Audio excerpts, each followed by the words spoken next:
Welcome into App State TV. I'm Carl Anderson for today's football spring practice report.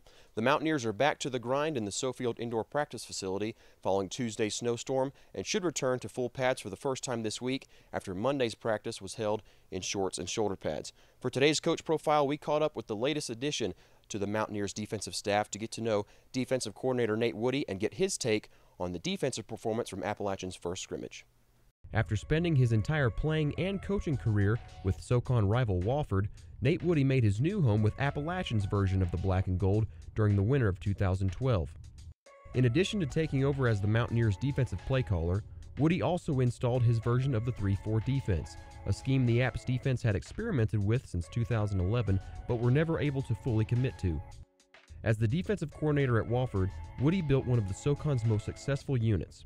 Wofford led the conference in total defense 3 times during his tenure and ranked in the top 10 nationally twice in 2010 and 2012. Now entering his second season with Appalachian, Woody expects his unit to build off of a strong finish to 2013 and take the next step this season with a much more experienced group of players.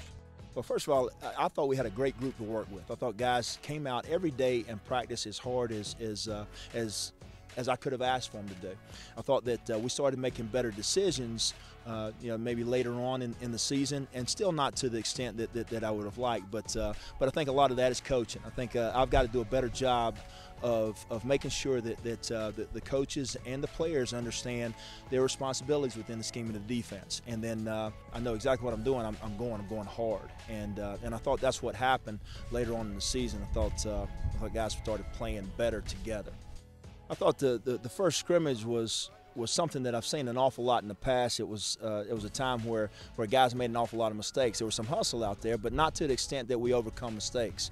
And until we get to the point where we're putting two things together, the hustle, playing hard, getting off blocks, chasing the football, and eliminating the mistakes, we're not going to be where we want to be.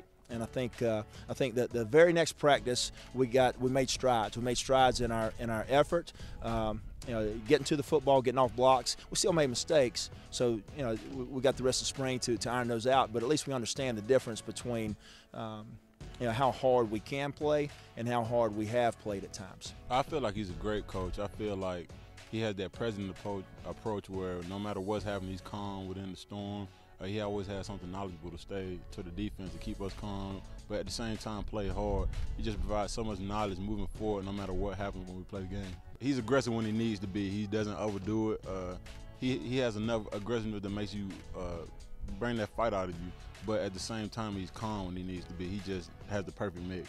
He always says the right thing. There's nothing he says wrong. Every time he speaks, he makes you want to look him right in the eyes and gain everything that he says to you.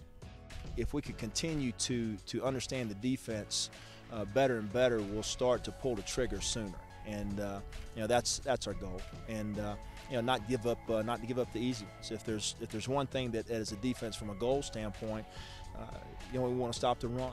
I mean, there's very few times that we lose football games when we hold a team to under 100 yards rushing. And then if we just don't give up the cheap one over our head, we'll be fine.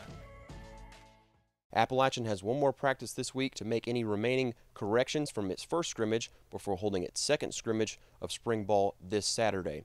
From the Sofield Indoor Practice Facility with App State TV, I'm Carl Anderson.